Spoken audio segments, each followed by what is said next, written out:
Como é a vida de quem nunca saiu de um hospital? Doenças raras ou aquelas em que os pacientes não teriam condições de sobreviver sem aparelhos específicos são os principais motivos para a permanência em diversas instituições de saúde espalhadas pelo Brasil. Como são as relações sociais desses pacientes? Quais são os impactos psicológicos e quais as perspectivas deles em relação à vida? É o que vamos descobrir agora aqui no Mentalistas. Começa agora, Mentalistas.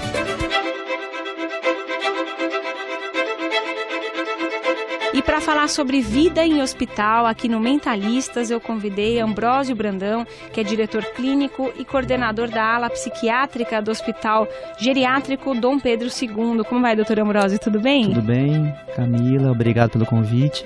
Obrigada por ter aceitado e ter um tempo na agenda para falar aqui com o nosso ouvinte da Rádio Estadão. Prazer. Do outro lado da bancada, o Antônio Alfredo Silva, mais conhecido como Tony. Ele é voluntário do Viva e Deixa Viver na Santa Casa de Misericórdia de São Paulo desde 2003. Então vai contar um pouquinho mais pra gente desse trabalho. Tudo bem, Tony? Tudo bem, Camila. Obrigado pelo convite também. Um prazer estar aqui. Muitos ouvintes podem pensar que é quase impossível uma pessoa passar anos vivendo num hospital. E é uma realidade em várias unidades espalhadas pelo país. A gente convidou vocês dois, um da Santa Casa, especialmente de Misericórdia, outro do Hospital Dom Pedro, para trazer essa realidade para a gente. Começando com o doutor Ambrósio, por quanto tempo o senhor já trabalha com essa população que efetivamente mora nos hospitais? Conta um pouquinho para a gente dessa realidade, doutor. Olha, eu me formei em 99 e fiz a residência médica, especialização em geriatria por 3 anos. Tive a sorte de ser contratado, a oportunidade de ser contratado, e eu estou lá desde 2013, então está fazendo 13 para 14 anos que eu estou lá trabalhando com a mesma população. E tem muitas pessoas que vivem nesses hospitais, ou no caso do Dom Pedro, né, em que o senhor trabalha já há tanto tempo. E por que essas pessoas moram no hospital? Quais são as patologias que elas têm que fazem com que elas fiquem lá e não consigam sair do hospital? Nós trabalhamos com pacientes cujas famílias, na maior parte das vezes, não têm condições de lidar com esse tipo de paciente em casa. Geralmente são sequelados, têm doenças neurodegenerativas, ou então a casa não tem condições de abarcar com esse tipo de paciente, com às vezes algum maquinário, ou é de difícil acesso, seja para uma equipe multidisciplinar ir ao domicílio ou o contrário do paciente, uma intercorrência, voltar para o hospital, para um pronto-socorro. Então é mais prático que esse paciente fique, às vezes não necessariamente no hospital terciário, mas em hospitais de retaguarda, como é o caso do Hospital Geriátrico Dom Pedro II, onde a dinâmica é um pouco diferente, mas ele vai receber a assistência de toda uma equipe multidisciplinar, sempre visando a melhora, o restabelecimento e a reabilitação do paciente. Só que muitas vezes, infelizmente, por causa da doença de base, isso não é alcançado. Então a gente mantém digamos assim, um estado de qualidade de vida mínimo para esse tipo de paciente ficar melhor no hospital, que muitas vezes não teria acesso em casa. No caso do Dom Pedro II, como eu disse no início, é um hospital geriátrico, então Sim. Trabalha só com essa população mesmo? Sim, população idosa, acima de 60 anos. E tem uma estimativa de quantas pessoas vivem atualmente, aproximadamente, no Hospital Dom Pedro? Moram lá? No momento, nós temos 260 idosos morando lá. Então, bom, a gente vai falar mais um pouco, dessa realidade. No caso, Tony, você já trabalha desde 2003, no Viva. Isso mesmo. Praticamente viu nascer, essa ONG que trabalha, como voluntária, nos hospitais. Como é que é feito esse trabalho de voluntariado na Santa Casa e puxando do ponto de vista das pessoas que moram lá? O que você já observou? Conta pra gente, hein? Muito bem. Então, eu sou da Associação Viva Deixa Viver, sou um voluntário da associação que tem como missão fomentar a educação e saúde para adolescentes e crianças em ambiente hospitalar. E eu comecei na Santa Casa em 2003, o Viva já tem, na verdade, a associação tem, na verdade, 18 anos, 19 anos, na verdade, faremos 20 anos no ano que vem.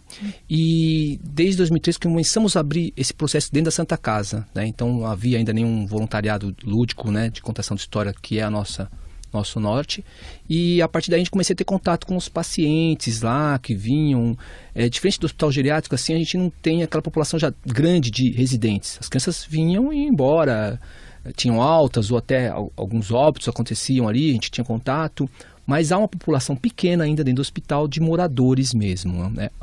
Nós temos um contato com alguns pacientes que têm dependência de sobrevivência de equipamentos para sobreviver, né? Respirador e tudo, e não tem como ir para casa nessas condições, por isso ficam lá no hospital. Então, tem alguns pacientes que, por exemplo, estou lá há 13 anos e meio, mesmo tempo de trabalho do nosso amigo. E desde esse dia eu tenho pacientes que estão comigo desde o início. Que nasceram provavelmente, que com 2 anos, entraram com o hospital com a doença, foi detectado que ele não poderia viver sem aqueles equipamentos, foi conectado eles e está lá até hoje. E desde esse momento eu também acompanho esses pacientes, né? Na verdade, até mais, alguns, né, já foram no meio do caminho, mas tem alguns ainda que estão lá desde esse tempo. E aí o trabalho básico é a contação de histórias? Tony? Isso, é a contação de história, o incentivo à leitura e o brincar. O brincar também faz parte da missão da associação, cuja quase os voluntários atuam, né? E a gente tem essa questão de incentivar a leitura, porque acredita que a leitura no país ela é muito pouco utilizada, os voluntários têm esse norte de fomentar a leitura. Levamos sempre livros, mesmo quando vamos brincar, temos sempre um livrinho ali para incentivar a criança a leitura. Eu acredito que nas crianças, especialmente, né, que nascem com algum problema ou vão para lá com 2 anos de idade e da Santa Casa não saem mais, elas pegam bem um período de alfabetização, não é? E vocês fazem esse trabalho também? Exatamente. Como é que funciona? Né? Porque a criança não pode sair para ir na escola, né? Não tem como. Existe a classe hospitalar, que alguns hospitais promovem essa classe hospitalar, professores que ensinam, mas nós somos o grande fator de exercícios deles, né? Que dá motivação para ele querer aprender a ler. Quando eu mostro as histórias, as figuras e conto uma história baseada num livro, há o interesse da criança em, poxa, o que está escrito aqui? Quero também aprender a ler como ele leu, né? Porque às vezes a gente lê junto com o livro, às vezes contamos a história sem ele, mas contamos que veio do livro, então a criança tem esse incentivo. Algumas vezes acabamos ensinando mesmo as letras, tal, livros muito didáticos para crianças muito pequenas, né? Livros que mostram a figura e o que significa aquela figura. Então acaba sendo uma educação também, né? Principalmente para esses pacientes que não têm a possibilidade de ir para a escola. E na outra etapa, na outro extremo da vida, né, que já é na terceira idade, né, com os idosos, como é que é feito esse trabalho com os idosos que moram no hospital? Para que eles não fiquem ali como se eles estivessem numa casa de repouso e tudo mais, né? Eles se mantêm ativos também, doutor Ambrósio?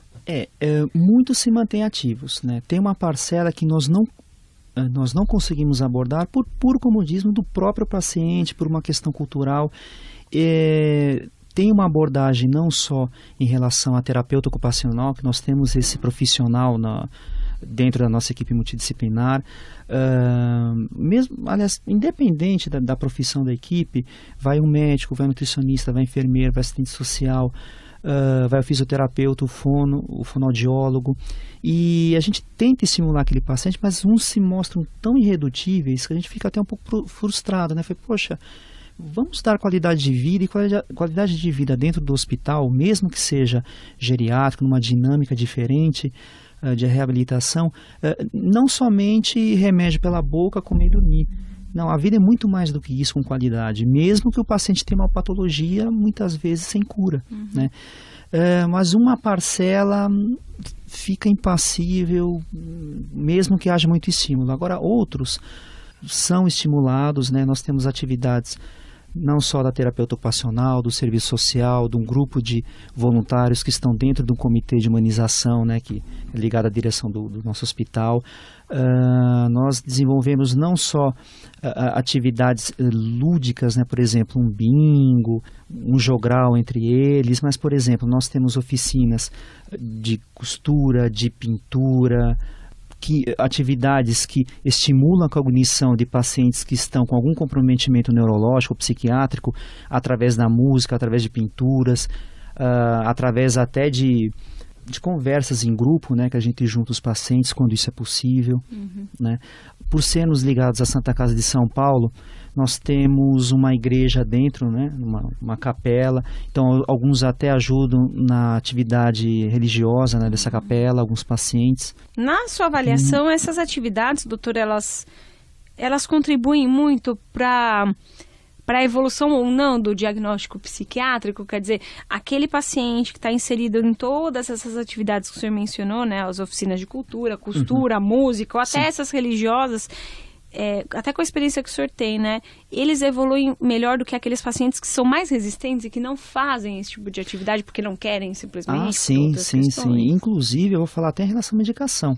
Né? Os pacientes que desenvolvem algum tipo de atividade, além do que ficar naquela postura passiva, né, de paciente, mesmo com doenças que não têm prognóstico de cura, mas eles vivem melhor, eles não têm a necessidade de tantos remédios, não têm tantos sintomas, que às vezes em pacientes que ficam mais no leito, né, ficam meio que passíveis, esperando a vida passar, esperando muitas vezes a hora da morte, né?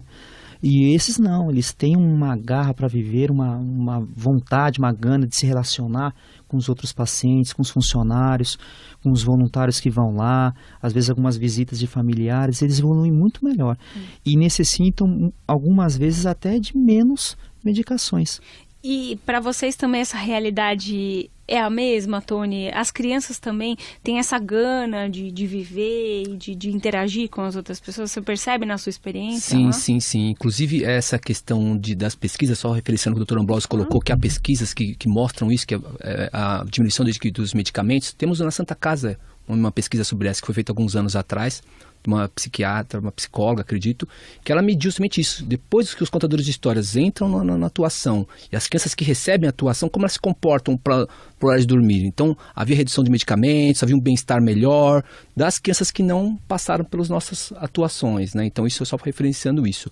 A gente percebe mesmo a diferença deles nesse processo, né? Porque a gente está lá há 13 anos, então no começo assim até havia poucos interesses, né? Hoje o contador de história na Santa Casa, ele é esperado às 7 horas da noite, todas as noites. Então já há crianças assim, quase que no corredor, esperando o contador. E há essa vontade maior realmente pela vida, até por essa questão dos pacientes, voltando aos pacientes residentes, né? Porque eles começam a ver o mundo através da gente. Então, o garoto que está lá com a gente, por exemplo, desse tempo, ele não tem acesso à vida lá fora. Não sabe o que é chuva, não sabe o que é um vento, não tem nada aqui lá fora. E a gente traz isso através das histórias, através das próprias experiências dos voluntários, e aí dá essa motivação para ele. Ele quer conhecer mais, ele quer aprender mais. Se eu levo um livro e falo assim, olha, isso aqui é muita filosofia, ele fala, o que é filosofia? Ah, vamos conversar sobre isso então. Ah, isso aqui é ciência, isso aqui é espiritualidade. Alguma historinha que fala sobre isso, por exemplo. A gente não tem esse norte de levar religião, mas conta alguma coisa de fora da vida que ele vive no hospital, e ele se mostra interessado nisso e quer aprender. Então, realmente, força ele a ter contato com a vida, porque a vida é o externo, né? Se você pensar assim, tudo que corre aqui fora da gente. E a vida dele está dentro de um quarto de hospital desde que ele nasceu. Então, realmente... acho legal, Tony, que você está falando é que vocês dão ao mundo o conhecimento no início de uma vida, né? E talvez a gente eu não vou nem falar geriatria, que seria o braço médico, eu vou ampliar o termo, né? Inclusive, eu acho até mais adequado, na gerontologia, nós relembramos a vida que eles passaram. Né? Então, se por algum motivo da vida, às vezes até motivo social, eles estão institucionalizados dentro de um hospital geriátrico ou de uma instituição de longa permanência, é que não necessariamente isso seja sinônimo de um fim de vida. Né? A gente relembra, não, isso aqui não é o fim. Mesmo aqui, ainda pode ter muita vida com qualidade para ser vivida. Bom, a gente vai fazendo um rápido intervalo, estamos encerrando o primeiro bloco do Mentalistas, falando sobre vida em hospital, e a gente volta daqui a pouco. Já voltamos com Mentalistas, a vida em discussão na rádio de quem quer saber.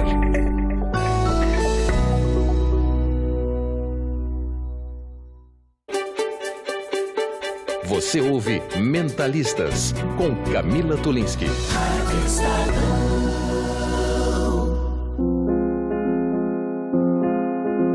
Abrindo o jogo.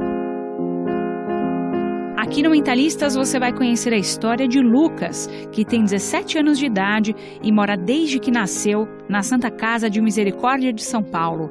A mãe dele, Joana Paula Leite dos Santos, de 37 anos, é auxiliar de enfermagem e nos conta agora como é a vida do jovem no hospital. Como é que é a vida do Lucas no hospital? Por que ele está lá? Você pode dar uma adiantada aqui para mim? Não, ele está lá por causa do aparelho, que ele precisa respirar, por causa da síndrome que ele tem. Então ele precisa respirar com o aparelho, né? Quantos anos ele tem, o Lucas? Ele vai fazer 18 agora em dezembro, tem 17. Certo. E aí, você poderia me contar um pouquinho da história dele? Como é que foi a gestação, o parto? Qual que é o diagnóstico do Lucas, Paula? Não, minha gestação foi normal, o parto foi normal, tudo normal. Só que, descobriu depois, a doença é progressiva, mas ele descobriu a doença, ele tinha 1 ano e 7 meses. Então, quando ele nasceu, aparentemente ele não tinha nenhum problema, né? Normal. E aí, como que você descobriu que ele tinha? É um problema respiratório? Qual que é a doença que ele tem? É muscular, genético, síndrome de Pompe. E aí, quando vocês descobriram, como é que foi que vocês descobriram que ele tinha esse problema? Ele ficava doente sempre com pneumonia, e depois ficou internado, fez os exames simples não dava nada, fez uma biópsia onde que detectou que ele tinha síndrome de Pompe. Aí logo em seguida ele ficou, quando descobriu, ele ainda ficou até 2 anos e 7 meses, ele ainda ficou em casa, que ele internou na Santa Casa. Aí ficou, não saiu mais da Santa Casa. E ele não sai mais por quê? Porque ele ficou no aparelho, ventilação mecânica, e não tem como trazer para casa. Se não tem um home care, não tem como trazer para casa, né? Então ele depende de um aparelho ventilação mecânica. E é enorme e caro esse aparelho? Tudo hospitalar é caríssimo. Imagina uma ventilação mecânica, né? Tem que ter um home care, tem que ter físio, tem que ter médico, tem que ter enfermeiro.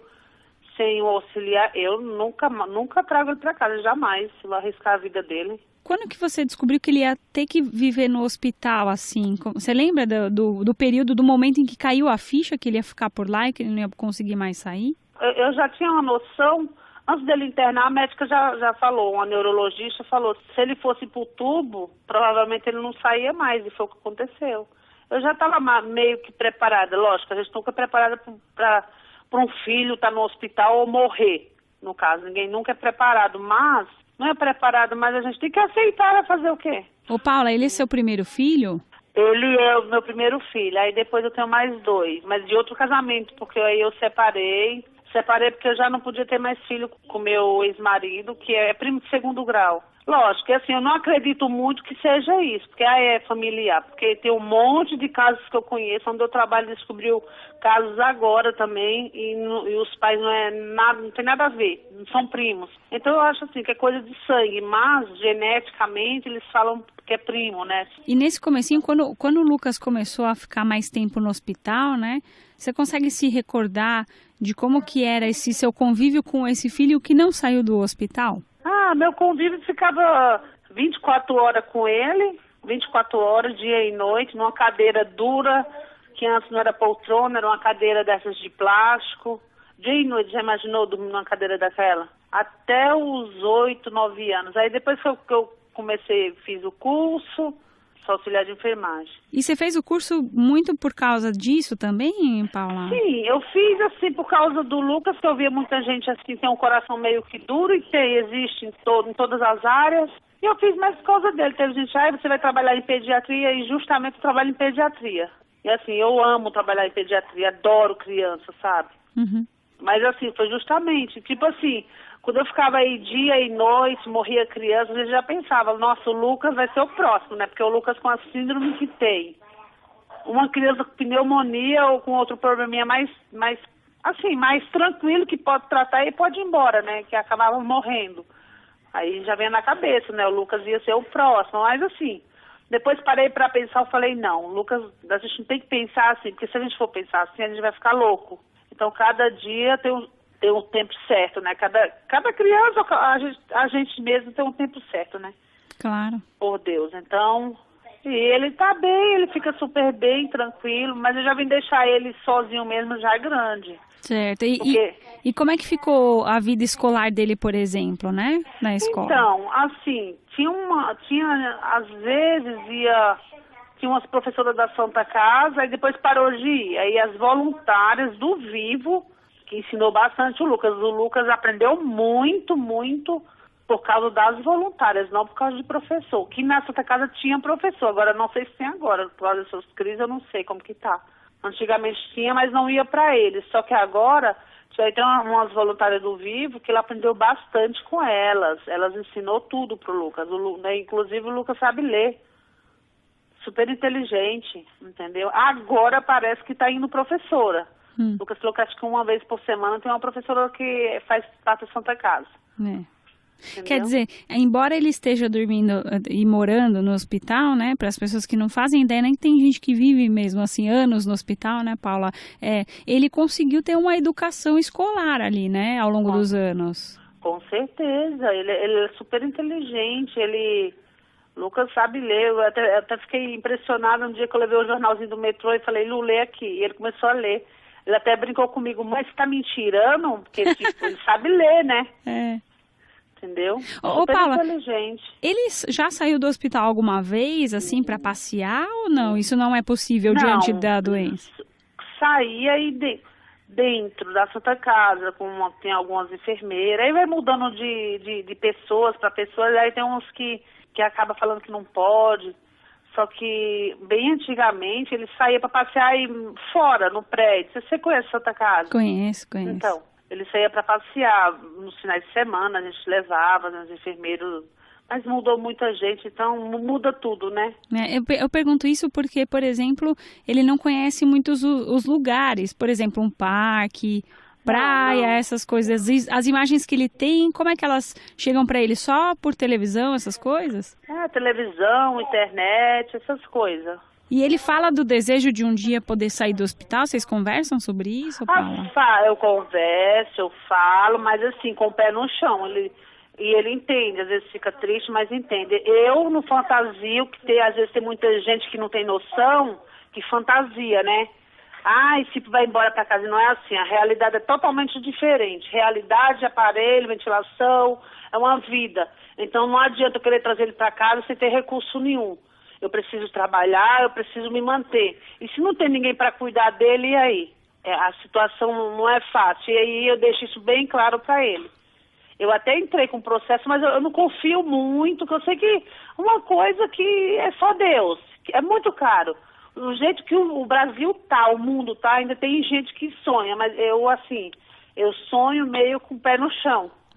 Paula, agora que você teve esses outros 2 filhos, né, de um segundo casamento, e você tem, claro, o sentimento de mãe, de cuidar, né, das crianças, ou já são mais velhos agora, tal, com o Lucas, como que foi esse seu cuidado de mãe, né, porque eu sei que você ficou muitos anos ali na cadeira dura do hospital, né, e como é que era esse seu lado, mãe, de bater um papo com ele, como é que ficou isso? Não, normal, como trato esses meus, eu tratava o Lucas igual, não tinha diferença. Não é porque ele tem uma síndrome que eu tenho que tratar ele como um bebê, não. Eu trato ele sempre muito bem, tipo, não trato ele como doente. Que ele tem uma síndrome, mas não é doente. Sempre tratei ele normal, brinco, converso igual com os meus que eu tenho. E agora que ele tá com 18 anos, eu não sei se existe essa possibilidade dele já ter... de repente ser apaixonado por alguém, ou como é que é a relação dele com os amigos, já teve tanta confusão por causa disso já. Mas assim, passa. Tem as paixonitas, ele fala, mas passa.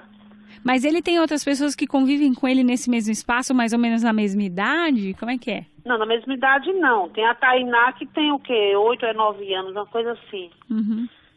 Já teve o Serginho, que foi a óbito, que era muito amigo dele, que morou anos com ele, morreu quase mais ou menos na idade que ele sofreu muito. Mas o Lucas é bem inteligente, a cabecinha dele, tudo que a gente fala, ele entende. Ele é igual tipo o sentido de vir pra casa.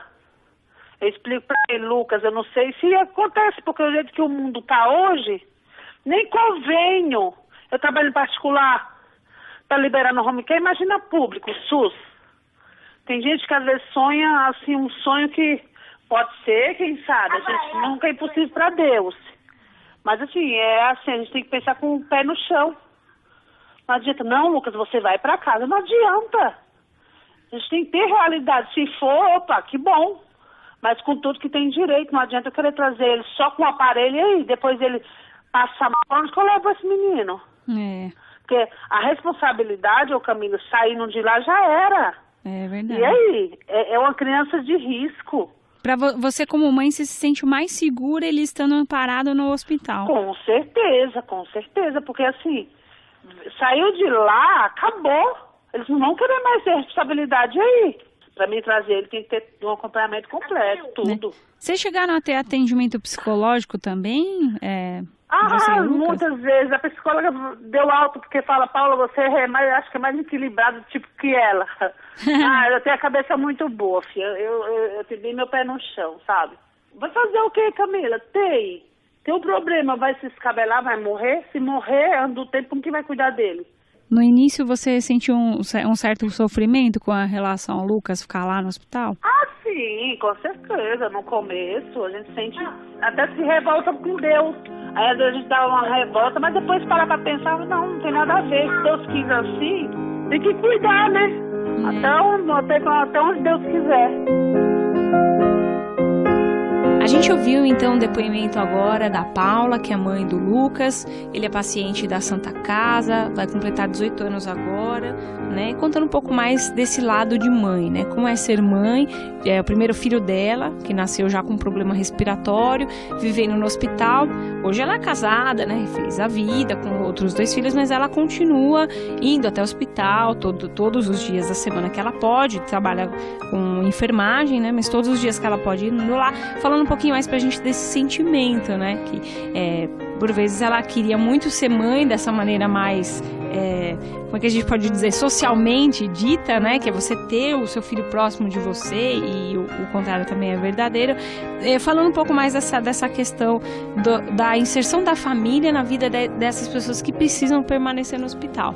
E recebendo aqui no estúdio da Rádio Estadão o Tony, que é o Antônio Alfredo Silva, voluntário do Vive e Deixa Viver da Santa Casa, e o Dr. Ambrósio Brandão, que é diretor clínico, coordenador da ala psiquiátrica do Hospital Dom Pedro II, falando exatamente sobre essas questões também da morada das pessoas em hospital. Vou conversar com o Dr. Ambrósio. Como é que funciona a questão da família, né? Até que ponto a família está inserida na vida desses idosos que moram especialmente no Dom Pedro? Eles vão lá ou não? Qual que é a relação da família com essas pessoas que moram no hospital? Olha, infelizmente não é a maioria das famílias que vão visitar esses pacientes institucionalizados. Nós gostaríamos que fosse, mas não é a nossa realidade. Inclusive, são pacientes que, através de uma central de vagas, eles vão parar lá no Hospital Geriátrico Dom Pedro II. Muitas vezes a doença nem é tão incapacitante assim, mas por motivos sociais, por pacientes não terem uma retaguarda familiar ou perder um contato com a família, não tem mais nenhum laço de referência, eles acabam indo para a instituição. As poucas famílias que vão lá, nós deixamos o horário um pouco mais estendido de visita, às vezes algumas até querem ajudar, por exemplo, em movimentar o paciente, em passear nas nossas instalações. O nosso hospital não tem muito aquela cara tradicional de hospital terciário, né? Nosso hospital ele tem 104 anos, se eu não me engano, então são várias enfermarias e um belo jardim ao redor deles. Então tem um espaço verde para as pessoas se movimentarem, né? Então vão lá a família, pega na cadeira, a gente deixa até à vontade, olha, conversa sobre a família, de repente umas fotografias, a família se quiser realizar algum tipo de atividade com esse paciente dentro das instalações do hospital, a gente libera, né? Alguns ajudam na hora da alimentação. Logicamente, assim, os cuidados um pouco mais técnicos, fazer um curativo, fazer uma troca de paciente, administrar uma medicação, aí não, aí fica por conta da parte técnica do hospital. Mas muitas vezes até alguns familiares acompanham nessas outras atividades, além da enfermaria, né? Mas só que infelizmente muitos nós temos que até convocá-los para, olha, faça pelo menos uma visita, o paciente está pedindo a sua visita. Vocês chegam a fazer intervenção. A gente na precisa família. fazer intervenção e algumas vezes precisamos até de acioná-los juridicamente. Porque simplesmente abandonam os seus familiares. Eles abandonam os familiares. Agora, isso o senhor percebe que vai acontecendo ao longo dos anos? Porque é um hospital geriátrico, né? Mas conforme as pessoas vão morando e ficando mais velhas nesse hospital, as famílias até vão no começo, mas depois elas não vão mais. É uma percepção. Olha, a gente percebe um pouco isso, né? É lógico que tem famílias muito ligadas aí no paciente, independente do tempo que eles estão institucionalizados, fica 20 anos lá. Nós, por exemplo, vai a esposa, de repente tem uma sequela de um derrame, por exemplo, fica institucionalizada, mas vai lá o cônjuge, vai visitar todo santo dia, né? Independente se é feriado, se está frio, calor. Só que não vou falar se acomoda, né? Mas se acostuma com essa situação, a frequência das visitas cai um pouco. As visitas são um pouco mais espaçadas, né? Ô, Tony, e para as crianças? Qual que é o papel da família nas crianças que moram nos hospitais? É mais ou menos parecida com os idosos ou não? É completamente diferente essa participação da família com as crianças que moram? Ela tem uma diferença, pela minha observação, né, como voluntária esse tempo lá, ela tem uma diferença porque há um apego maior da família com a criança, né? Então ela tá ali realmente naquela esperança do filho e tal, então eles se envolvem mais. Não há casos assim de abandonos que eu conheça, por exemplo. Há sim uma diminuição no tempo de acompanhamento, né? A Paula, por exemplo, a mãe do Lucas, que eu conheço eles e a família por muito tempo, ela foi uma super mãe desde o início. Todas as vezes que eu ia para o hospital e visitava, ela estava lá, dormia as noites, tudo. Até que houve um momento que ela começou a ter que viver também a vida dela e distanciou um pouco, mas visita ainda periodicamente o filho no hospital. Então, só para lembrar o nosso ouvinte que o filho dela está há quase 18 anos no hospital. Exatamente, né? Faz 18 anos agora, 5 de dezembro, e desde acho que um ano ele já estava internado. Então, essa visão da família que participa, ela é mais participativa, né? Então, se ela não vai, ela liga. As pessoas põem o celular lá perto dele para ele atender, então há sempre um contato. Raros os casos dessas crianças que são internadas no abandono. O que aconteceu, um ponto a mais falar sobre família, porque aí há uma mudança do conceito de família aí também que eu queria colocar. Porque, por exemplo, né, a gente até sabe que família mesmo tem aquela do sangue, mas tem aquela que você vê tanto e vive tanto com ela que passa a ser seu irmão de consideração, seu parente, que você vê até mais do que o próprio parente. São as famílias que a gente elege, Tony? Então, nossos voluntários são a família deles. Porque periodicamente nós vemos eles semanalmente. A associação tem a questão da consciência, da constância do voluntário no hospital. Então, temos lá que estar toda semana atuando com aquela criança. Então, eu brinco até com o Lucas, né, que eu desde 2003 que eu visito, eu falo, vejo mais você do que meus próprios pais, que eu vou ver uma vez por mês ou duas até. E ele eu estou vendo toda semana e fico lá 3 horas, 2 horas, 3 horas com ele. Então, cria uma relação de família. E é importante destacar até para os nossos ouvintes que estão querendo entrar nesse trabalho de voluntário também, porque o paciente residente, ele sente muito apego com o visitante ou o voluntário. Se por acaso esse visitante deixa de vir, é um rompimento e uma perda de uma família que não vai mais. Então, por isso é um voluntário profissional. Exatamente. Não é aquele que vai lá, faz a visita quando de fim de ano. Não é isso. É exatamente isso. É o voluntário que tem que ter um compromisso com o voluntariado. Se não tiver, é melhor nem ir. Porque você causa aquele rompimento, aquele desligamento. E o Lucas sempre conversa com ele, assim, algumas coisas. Ele sente falta de alguns voluntários que criam um vínculo. Ficou lá 1, 2 anos, depois foi embora, não aparece mais. Então ele fala, poxa, e aquele voluntário? Eu gostava dele. Não posso obrigar o voluntário a vir. Então cria essa relação. Então essa família, a família em si tem essa, e tem a família voluntariado que ajuda essas pessoas a ter essa motivação e participar desse momento de terapêutico melhor, mas também tem esse compromisso de família. Se assume esse compromisso, tem que estar presente. A gente sempre fala isso para os nossos voluntários, até para os novos que entram, né? E a relação é muito boa. Vamos passar do lado de cá agora do voluntário falando, né? Assim, a gente ter essas pessoas, ampliando o seu leque de família, de pessoas com essa experiência, com a visão de vida até diferente, né? Valorizando até a vida. Eu brinco com os meus voluntários, né? A gente está falando com pessoas que estão presas a um fiozinho de vida ali. Dependendo do equipamento, está sempre ali num risco de pegar uma infecção, estão apegados à vida de uma força tão grande. E nós, lá com todos os nossos recursos, benefícios e tendo acesso a tudo que o mundo provém, ainda às vezes nos sentimos um pouco insatisfeitos com as coisas que temos. Não satisfeitos. Você percebe? Esse balanço, essa relação de família com essas pessoas é um aprendizado para os dois lados. Sem dúvida, né?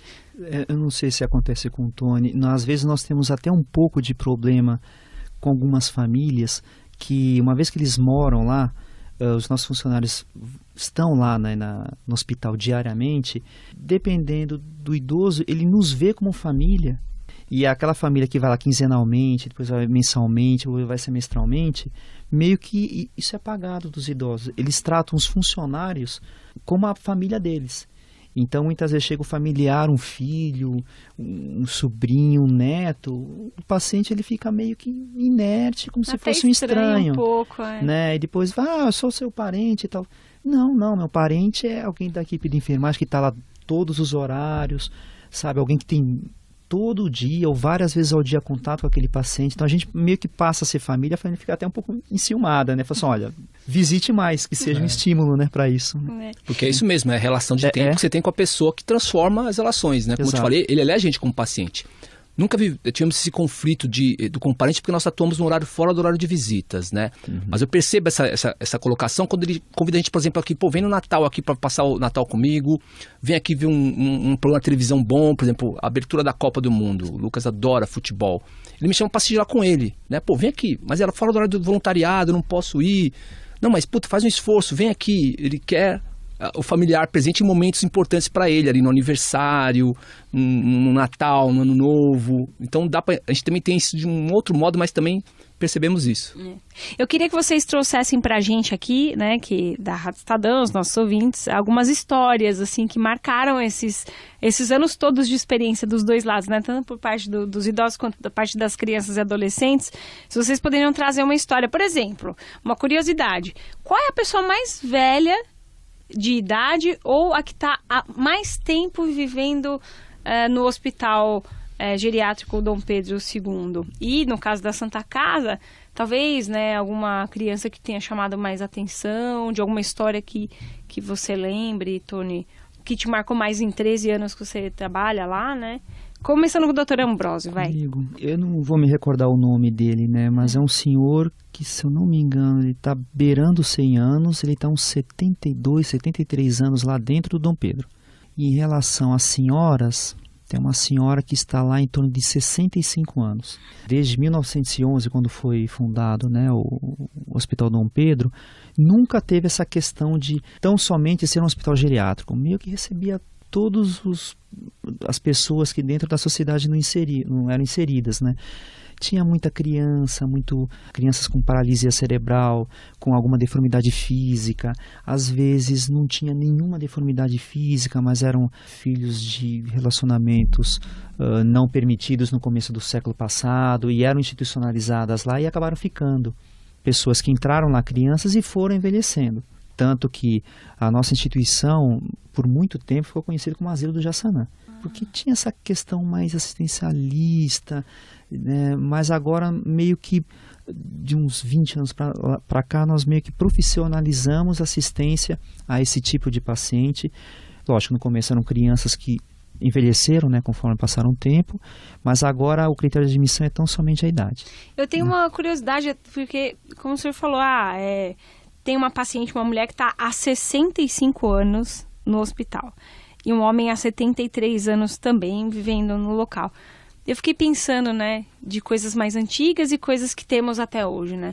Tecnologia é uma coisa que é fácil de você levar, né, para o hospital. Então, leva um tablet, leva um celular, computador, vai levando. Agora, por exemplo, o conceito de metrô, sabe, coisas maiores, que é muito difícil a gente representar. Eu sei que tem a televisão, mas não é a mesma vivência, não é, doutor? É difícil, viu? No caso dessa senhora, que por coincidência eu até a segui por muitos anos, ela tinha algumas deformidades físicas, uma sequelada de poliomielite, mas... Numa época que provavelmente ela nem foi vacinada, talvez, né? Não foi vacinada, não teve acesso a esse tipo de tratamento, de prevenção, digo. Mas ela ainda tem condições, com algumas adaptações, de sair do hospital esporadicamente. Ela é uma senhora católica, né, fervorosa, então nós, uma vez por ano o hospital organiza uma romaria para Aparecida. Então ela consegue acompanhar isso. Então ela tem não tem um tão choque de realidade como outros, né? Ela tem deformidades que a impede de ir, por exemplo, diariamente para fora do hospital, mas com um estudo, uma preparação, uma equipe indo junto, ela até consegue ir. Desse senhor, se eu não me engano, ele acompanhava até na mesma romaria. Mas assim, é uma vez por ano, né, esse estímulo. Eu fico pensando, por exemplo, coisas que pra gente, como o Tony falou, né, são tão simples, né?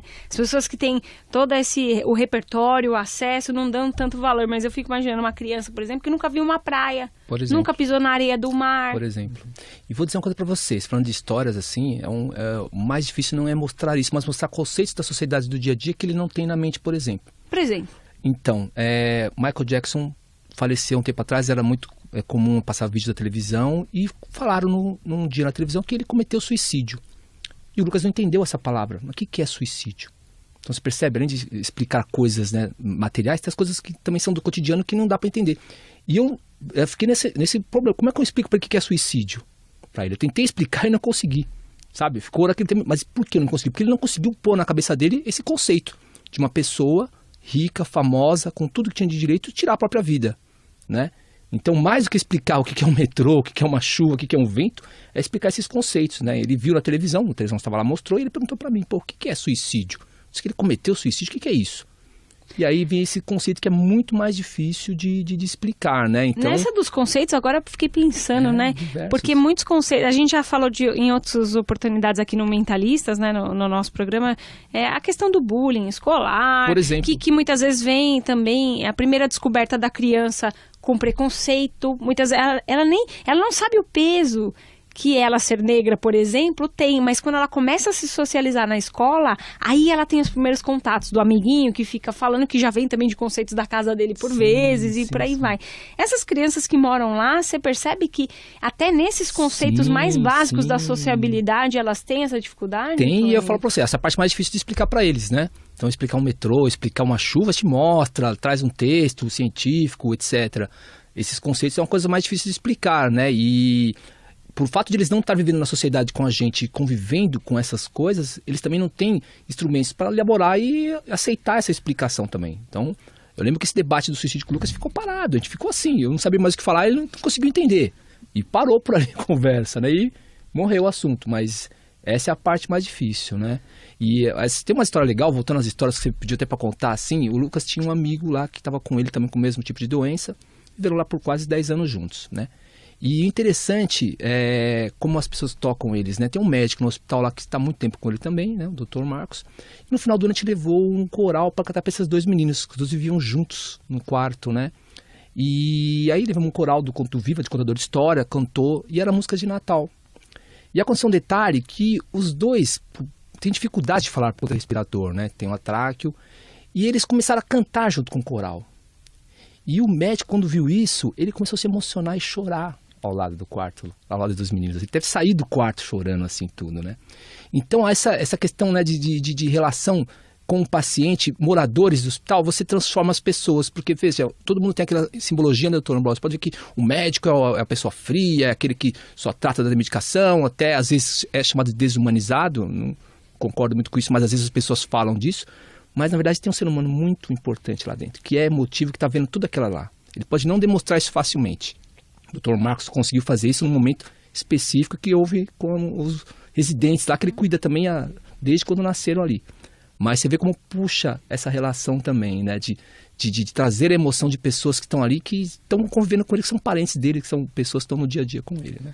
Eu me lembrei de uma história agora de uma paciente com uma depressão psicótica e de difícil manejo e tal. Lógico, veio com toda uma história de vida, foi institucionalizado no nosso serviço. E só que a abordagem dela era por meio de gritos e de queixas de dor que no exame físico a gente via que não eram correspondentes em relação à intensidade. Mas ela gritava, a gente não poderia chegar perto dela, e gritava, e se jogava no chão, e não tinha escuta. E assim, mesmo que mexendo na terapêutica, nas medicações, associando outras medicações, não surtia muito efeito. Ela ficava... O meio de comunicação era tão somente o grito, a dor, o chamar a atenção. Aí um dia eu pensei, falei assim, quer saber de uma coisa? Eu vou fazer igual. Ela chegou, tal, doutor, eu tô com muita dor, tô com uma dor no cabelo. Aí eu falei assim, olha, eu também tô com muita dor nas costas, dor no cabelo, dor na unha, me joguei no chão. Eu fiz exatamente o que ela fez. Ela ficou me olhando, falou pra enfermeira, nossa, o doutor não está bem. Vamos medicá-lo? Sensacional essa história. Sensacional. Então aí... A linguagem, né? Você se equiparou à linguagem dela. E o engraçado é que a partir disso, ela sempre pergunta, o senhor está melhor? Está tudo bem com o senhor? Tal. E eu vou até resgatar uma coisa do Tony, que eu acho difícil introduzir um conceito. Eu acho que talvez nós, na gerontologia, nós trabalhamos com a preservação do conceito ou com o resgate do conceito. Porque imagina uma paciente que está Eu não vou falar daqueles que não preservam mais a cognição, que não respondem por si, não têm vontade própria, não se expressam. Mas aqueles que conseguem fazer isso, por exemplo, como é que é estar por tanto tempo dentro de uma instituição, como é que eles abordam a sexualidade, como é que eles abordam, por exemplo, eu quero ir para a praia, eu quero comer aquilo, poxa, mas está todo mundo olhando, tem um monte de gente aqui na enfermaria. Então são conceitos que às vezes a logística intra-hospitalar não é que impede, mas nos levam a pensar em alternativas para a gente abordar isso. Essa senhora que eu lhe falei, inclusive, ela chegou a casar. Olha, no hospital? No hospital, com um paciente? Com outro paciente institucionalizado. Que e ele faleceu. Incrível! Exato. Então é assim, na madeira dela, assim, isso foi abordado, houve o sentimento, houve uma troca, e não, eu quero me relacionar com ele, às vezes não da maneira clássica, né, de um casal, homem e mulher, e que envolve tão somente o sexo em si, mas a abordagem da sexualidade, não se restringindo ao ato, se manifestou através de um sentimento, de uma formalização desse sentimento do casamento. Nessa oportunidade nós fazemos até a gente falou assim, internação cravo-canela, né? O casal no mesmo quarto. Né? Então, eles estão dentro, não é aquela coisa, não, enfermaria para masculina, enfermaria feminina. Então, não, eles são cônjuges, então, é raro acontecer, mas já aconteceu algumas vezes da gente fazer esse tipo de internação. Puxa, ainda vou falar sobre esse assunto que me despertou a curiosidade, também numa das falas da Paula aqui, que é a mãe do Lucas, tá com uns 8 anos vivendo na Santa Casa de São Paulo, mas a gente vai ter que fazer um rápido intervalo, volta daqui a pouquinho aqui com Mentalistas. Já voltamos com Mentalistas. A vida em discussão na rádio de quem quer saber.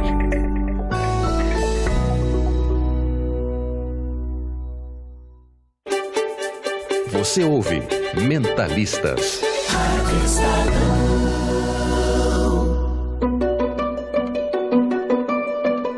Aqui no Mentalistas falando sobre as pessoas que moram nos hospitais, né? E aí trazendo como exemplo a Santa Casa de São Paulo e também o Hospital Geriátrico Dom Pedro II, com o Dr. Ambrósio Brandão, que é diretor clínico e coordenador da ala psiquiátrica deste hospital, e o Antônio Alfredo Silva, o Tony, que é voluntário do Vive e Deixa Viver na Santa Casa de São Paulo. Tony, no bloco anterior, o Dr. Ambrósio estava falando sobre essa questão da sexualidade entre os idosos, citou o caso, né, dos 2 pacientes que se casaram no hospital e viveram um tempo ali. E para os adolescentes, né? A Paula, que é a mãe do Lucas, falou que ele já se apaixonou e tudo mais. Eu fico curiosa em saber para os adolescentes como é que é essa descoberta do amor. Você chegou já a presenciar casos assim entre as crianças e os adolescentes? Né? Os meninos, assim, a gente tem mais contato com o Lucas, assim, percebe-se muito isso, né? Temos uma menina lá também, que é residente lá na Santa Casa também, a Marcela, e ela tem até preferência de voluntários, né? Que só vai a homens lá do que não e menos mulheres. Até de preferência bonitos ainda, né? Eu não tenho essas questões ainda que a gente ouve lá.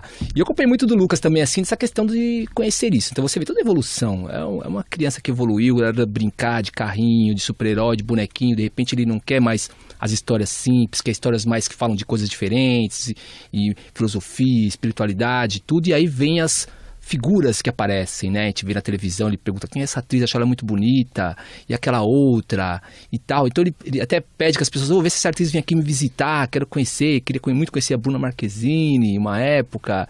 Então ele se apaixona sempre pelas pessoas que estão ali em volta também, uma enfermeira, uma voluntária, no sentido bem, não talvez tão grande assim da sexualidade, sentir alguma coisa, mas a emoção tá ali dentro dele, né? Ele precisa exercitar isso.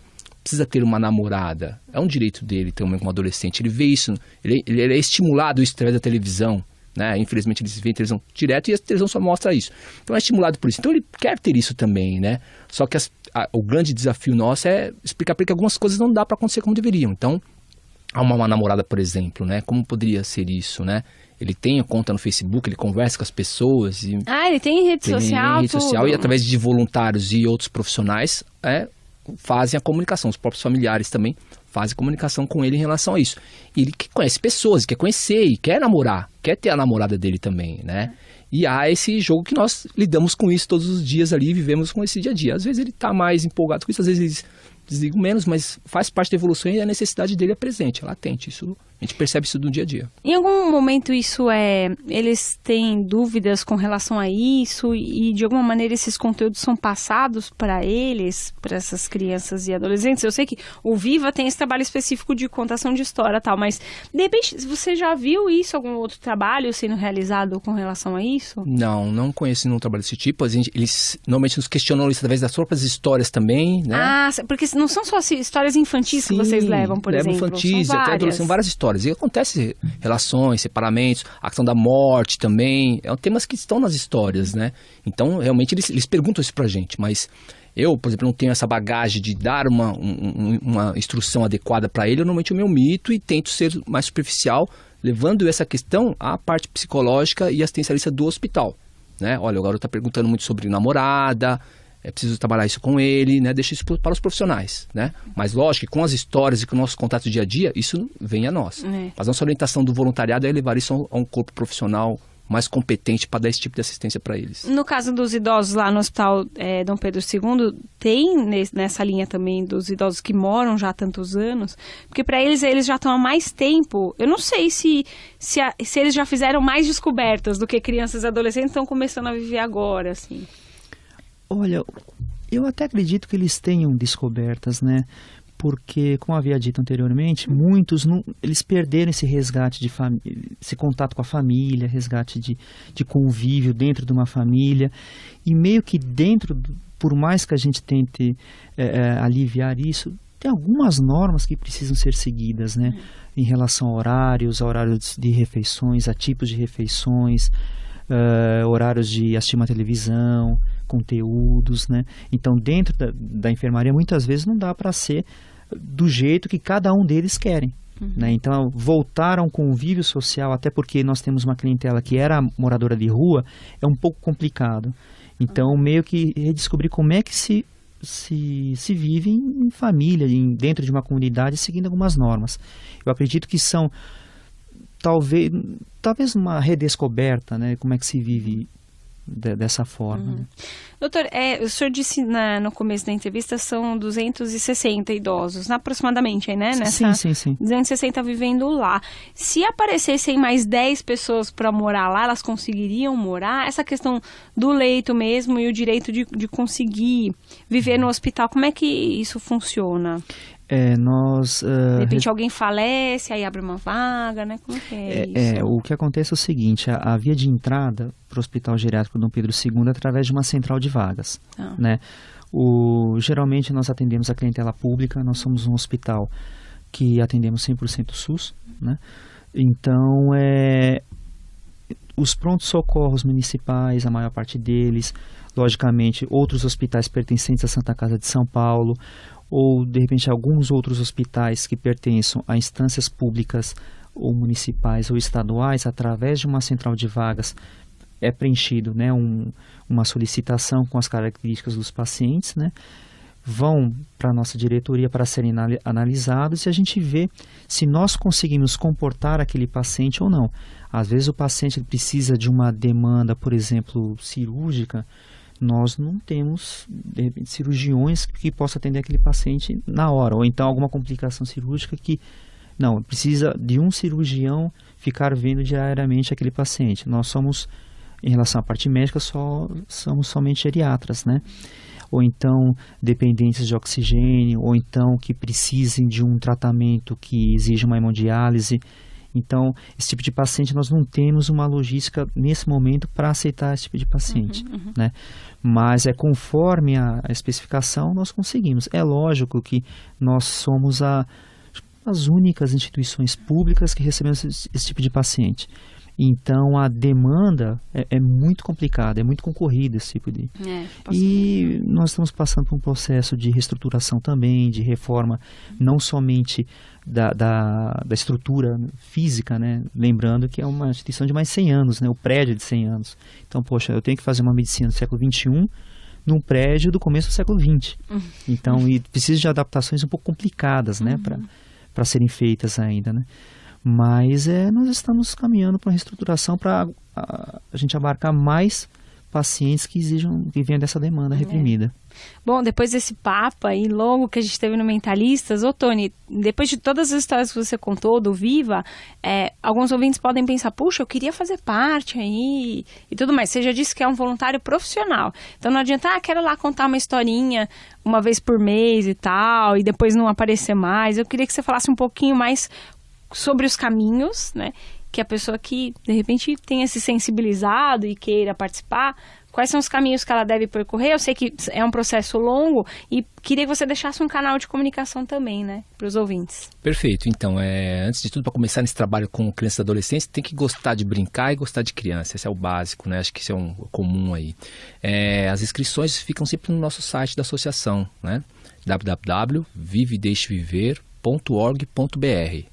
Então, eu peço que vocês fiquem acompanhando, né, o site e abrir as inscrições. Há um processo de capacitação para o voluntariado, né, o curso de contador de histórias, como nós chamamos, que ele vem dar realmente essa consciência ao voluntário, né, uma que é um voluntariado profissional, não é assistencialista, né, não é eu vou quando eu quero, mas sim quando a pessoa precisa. Então, é um compromisso no mínimo semanal de 2 horas de atuação em hospitais. O Viva atua em 35 hospitais aqui na capital e Grande São Paulo, né? E aí a pessoa pode escolher qual hospital ela quer atuar. E esse processo de treinamento dura em torno de 6 meses e ela já pode atuar no hospital próximo da sua casa, do seu trabalho e participar dessa atuação. São muito bem-vindos. É uma área que eu estou apaixonado, não preciso nem falar, desde 2003 aí. E às vezes eu tenho tempo, até vou em outro hospital também. Então é assim, se vocês forem picados pela essa coisa de fazer o lúdico e brincar no hospital, ninguém vai sair disso. Quero agradecer a participação do Antônio Alfredo Silva, o Tony, voluntário do Vive e Deixe Viver na Santa Casa de Misericórdia de São Paulo, o Dr. Ambrósio Brandão, diretor clínico e coordenador da ala psiquiátrica do Hospital Geriátrico Dom Pedro II. Obrigada pela presença de vocês, viu? Obrigado pelo convite, à disposição. Obrigado. O Mentalistas desta semana fica por aqui. Lembrando que você, ouvinte, pode acompanhar novamente esta e todas as outras edições no nosso site radio.estadão.com.br. Os trabalhos técnicos são de Roger Palme, produção e apresentação de Camila Tulinski. Gerente de jornalismo da Rádio Estadão, Paula Marinho, diretor de jornalismo do Grupo Estado, João Fábio Caminuto. Até a próxima!